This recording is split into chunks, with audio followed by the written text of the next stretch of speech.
Alors dans cette étape, on va rajouter de l'ombre pour poser notre citrouille sur le sol et on va travailler, on va recréer une profondeur de champ au niveau du paysage afin d'être raccord, hein, afin d'isoler en termes de profondeur de champ la citrouille, afin d'être vraiment focus sur la citrouille et d'être raccord autant que possible entre la profondeur de champ déjà existante au niveau des grains de citrouille ici et le paysage, notamment l'avant-plan.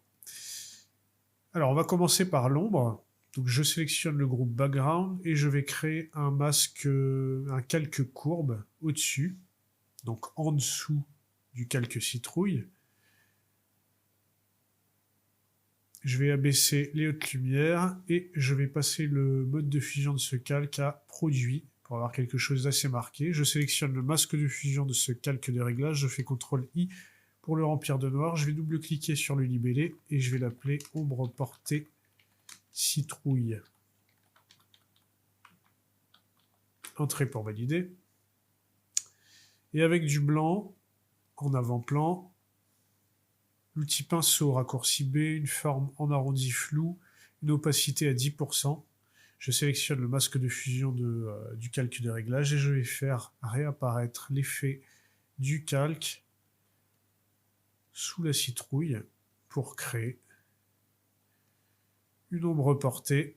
Alors l'ombre va aller vers la gauche, hein.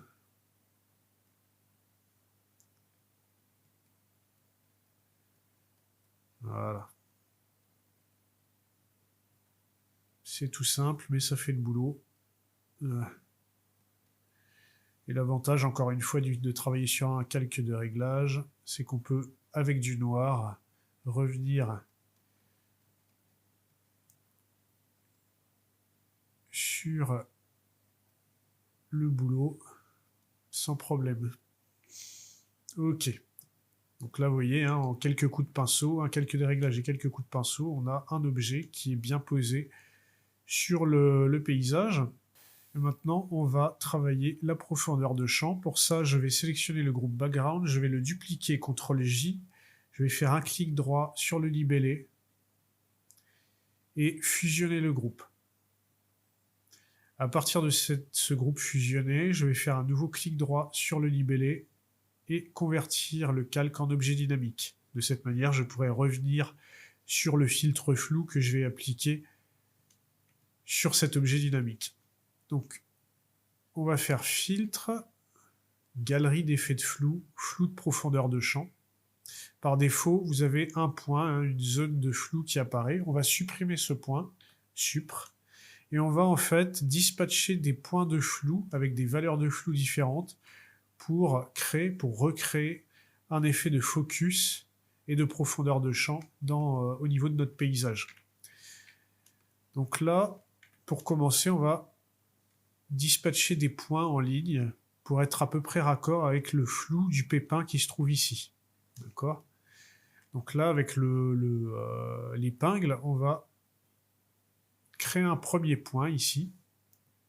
Vous voyez que par défaut, vous avez 15 pixels en flou. On va passer la valeur de ce flou à 3 pixels, ça devrait suffire.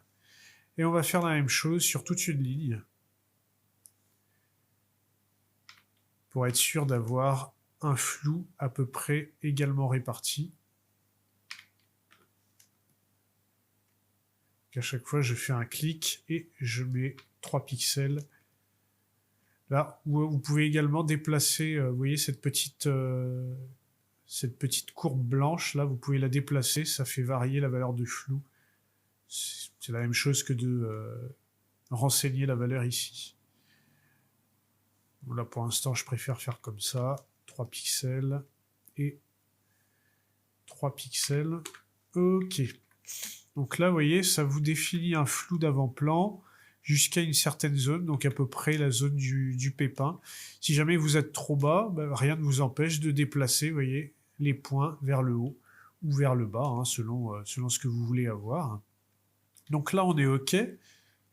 Maintenant, on va rajouter des points ici, mais qui seront complètement nets, hein, considérant que la zone de netteté se situe à peu près à ce niveau-là. On va placer des points ici. Et cette fois-ci, on va mettre la valeur de flou à 0 pour avoir une étendue nette tout autour des points que l'on va dispatcher ici. D'accord? Donc on va suivre à peu près le même écart qu'ici, sur toute une ligne.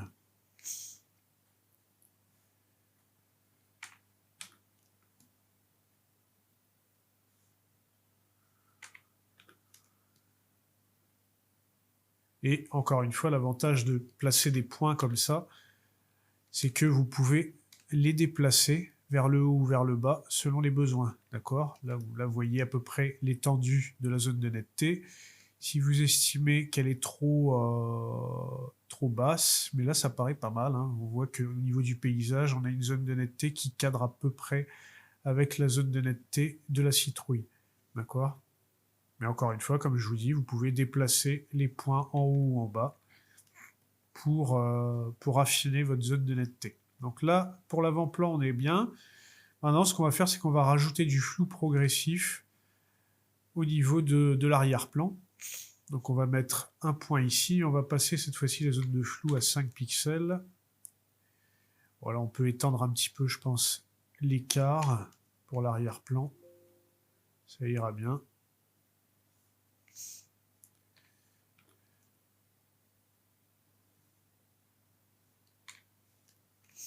Ok.